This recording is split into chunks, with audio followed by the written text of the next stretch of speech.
आज भोजपुर आरा के जमीन पर आने का अवसर मिला है। पैदल चलने के बाद करीब 5300 गांव में हम लोग पैदल चल के खुद गए। जो बिहार की सबसे बड़ी 3 समस्या दिख रही है। पहली समस्या है यहाँ बेरोजगारी और पलायन की।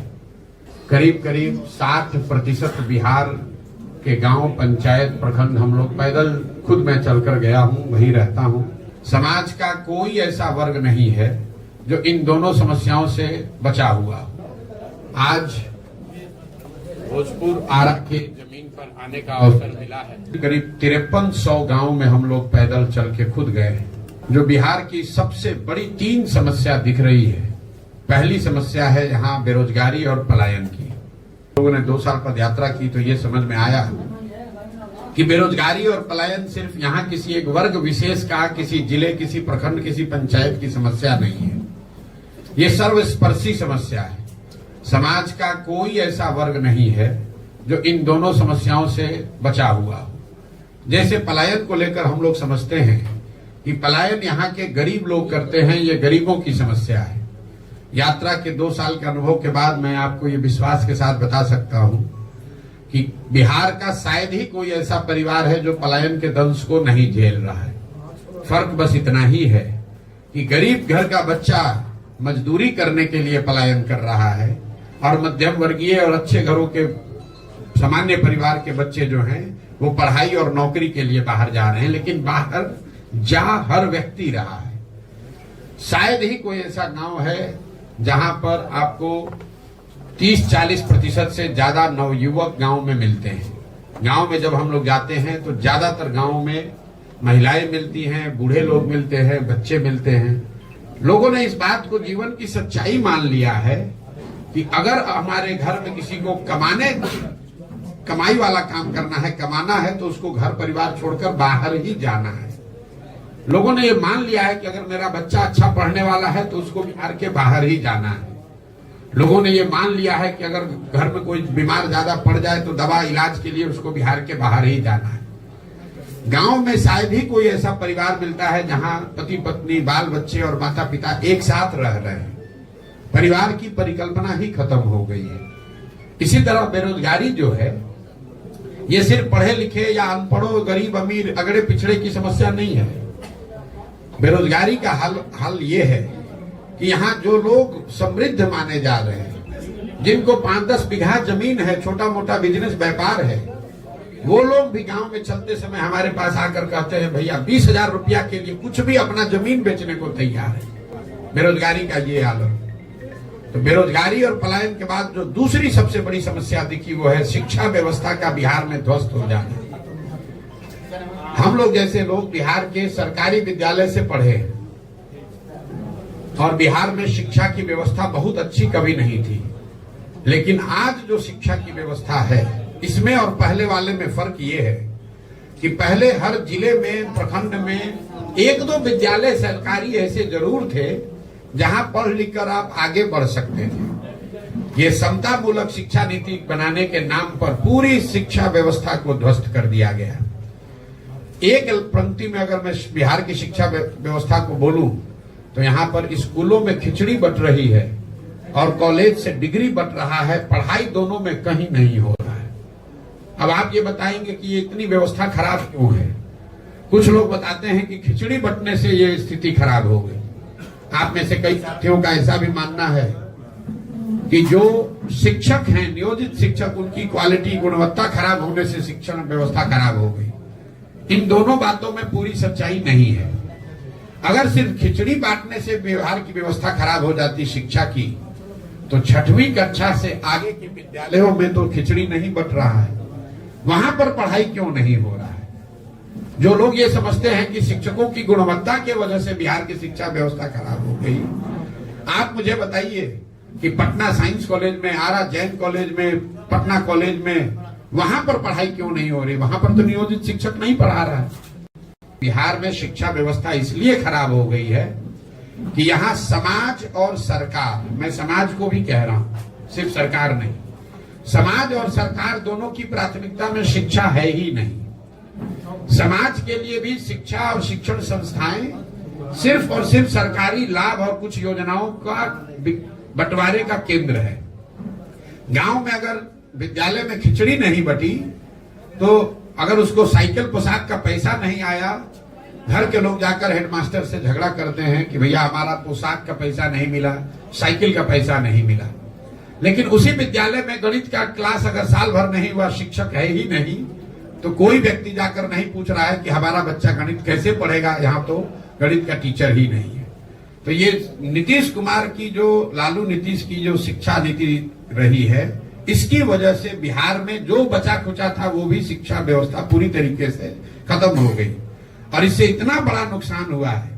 मैं हमेशा कहता हूं कि नीतीश कुमार के 15, 17, 18 साल के राज को जब इसका इतिहास लिखा जाएगा तो उनके एक पढ़े लिखे व्यक्ति के नेतृत्व रहते हुए बिहार की शिक्षा व्यवस्था के ध्वस्त होने को उनके शासनकाल का सबसे बड़ा काला अध्याय बताया जाएगा। ऐसा इसलिए कि कल बिहार में एक अच्छी सरकार आ जाए, सड़क टूटी है सड़क बन जाएगा, नहर में पानी नहीं है नहर आ जाएगा, अधिकारी आज चोरी मनमानी कर रहे हैं उसको रोका जा सकता है। लेकिन जो 2 पीढ़ियां इस ध्वस्त शिक्षा व्यवस्था से पढ़कर निकल गई, अब एक अच्छी सरकार आ भी जाए, अच्छी व्यवस्था बन भी जाए तो भी उनका जीवन अब सुधरने वाला नहीं है। उनको पूरे जिंदगी शिक्षित समाज के पीछे ही चलना पड़ेगा। बेरोजगारी, पलायन और शिक्षा के बाद जो तीसरी सबसे बड़ी समस्या दिखी वो है किसानों की समस्या। बिहार का जो किसान है वो बदहाल है। हम लोग यहां से बैठकर पंजाब और हरियाणा के किसान की बात करते हैं। बिहार में जो खेती है ये कमाने का जरिया नहीं है। आप गांव देहात में सुनते होंगे, लोग कहता है कि भैया रोपनी करने आए हैं, कमाने के लिए लुधियाना जाएंगे। इस लाइन को ध्यान से सुनिए। लोग क्या कहते हैं कि हम रोपनी करने आए हैं, कटिया करने आए हैं, लेकिन कमाने के लिए लुधियाना जाएंगे, कोयम्बटूर जाएंगे। क्यों? क्योंकि उसको भी मालूम है कि खेती से कमाई नहीं है। यहाँ खेती खाने का जरिया है, कमाने का जरिया नहीं है। खेती की जो बदहाली है यहाँ, उसके 3 कारण है। पहला कारण है बिहार में भूमि सुधार का लागू न होना। बिहार में समाजवाद की राजनीति हुई है, सामाजिक न्याय का नारा लगा है, लेकिन आपके जानकारी के लिए बता रहा हूं, यहां 75 वर्ष में बिहार देश के उन चंद राज्यों में है जहां भूमि सुधार को लेकर कोई काम नहीं किया गया। नतीजा ये हुआ कि करीब करीब 1/3 जमीन, इसको याद रखिए, 1/3 जमीन का मालिकाना हक बिहार में डिस्प्यूटेड है। लोगों को पता ही नहीं है कि जमीन का मालिक है कौन। जो मालिक है वो कहीं ना कहीं उसके जमीन के कागज में दिक्कत है, उसका रसीद नहीं कट रहा है, उस पर उसको लोन नहीं मिल रहा है, उसको बेच नहीं सकता है, तो जमीन की प्रोडक्टिविटी कम हो गई। दूसरी जो बड़ी समस्या है, और अभी सरकार ने जो सर्वे का काम शुरू किया है, अभी मैं आपको एक भविष्यवाणी कर देता हूं, 6 महीना में ये जमीन के सर्वे से इतना समाज में भूचाल बवाल खड़ा होना है, क्योंकि जो भ्रष्ट व्यवस्था है, पूरा जो राजस्व भूमि सुधार का विभाग है, उसके पास ना सुविधा है, ना उनके पास संसाधन है, ना उनके पास ज्ञान है।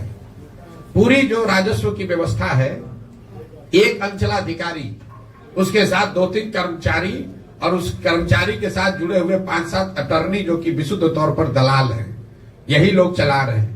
आप अंदाजा लगाइए कि जब जमीनों का सर्वे किया जा रहा है, इसमें कितने बड़े पैमाने पर हेर फेर और गलती होगी और इससे समाज के कितने लोगों को परेशानी होगी। आप देखिएगा, अगले साल मार्च आते आते बिहार के हर गांव में सैकड़ों लोग अपनी जमीन के मालिकाना हक को लेकर अदालतों के और सरकारी अफसरों के पीछे, ऑफिसों के में चक्कर लगाते नजर आएंगे। ये बड़ा मुद्दा बिहार में बनने वाला है।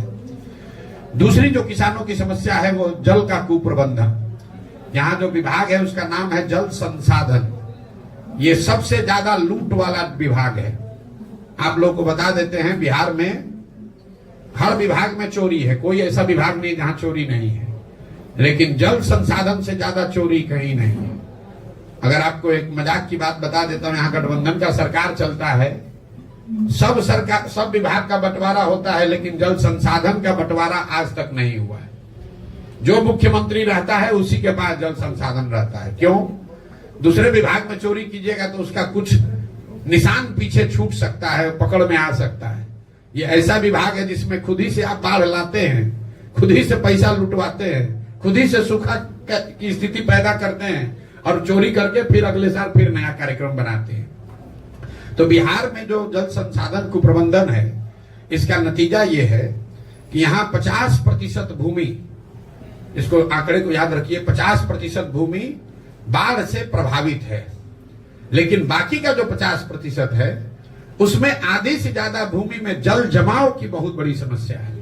ये आपको शायद दक्षिण बिहार में इतना नहीं दिखेगी, लेकिन जैसे ही आप तराई के जिलों से नीचे आएंगे, जो तराई के जिले हैं नेपाल से लगते हुए, वहां पर जल जमाव की समस्या उतनी नहीं है।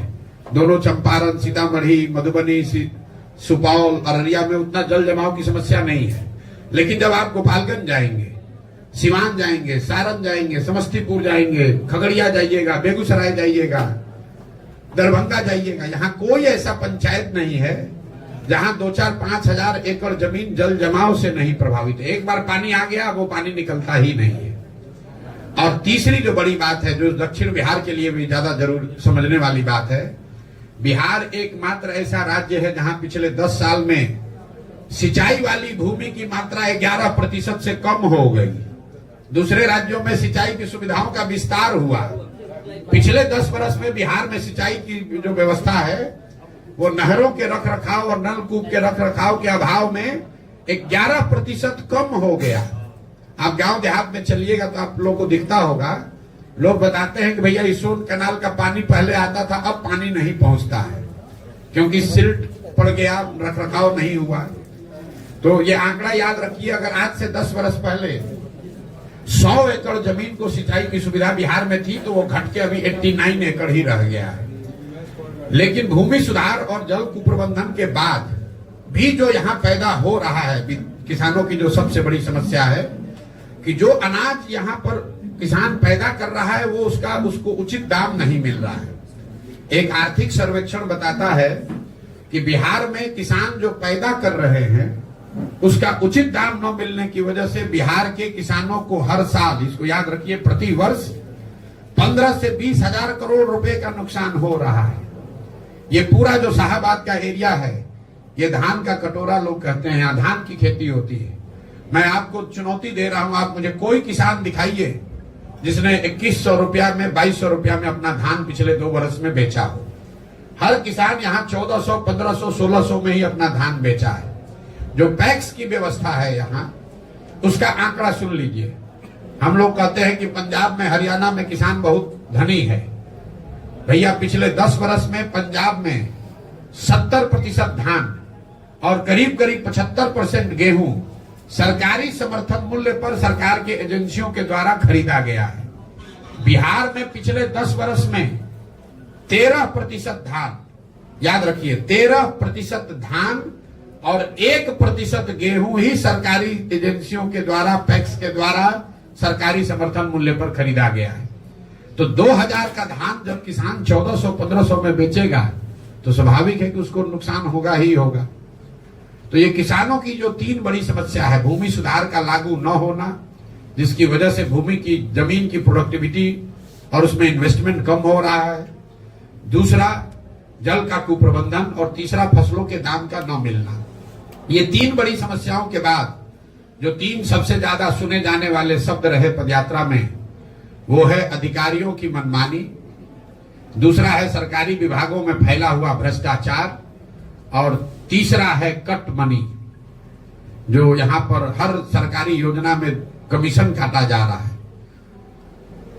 अभी के जो नीतीश का राज है, उसके बारे में लोग बताते हैं गांव में कि भैया बिहार ने लालू जी का जंगल राज देखा है, अपराधियों का जंगल राज देखा है, लेकिन आज जो बिहार में व्यवस्था चल रही है वो अधिकारियों का जंगल राज है।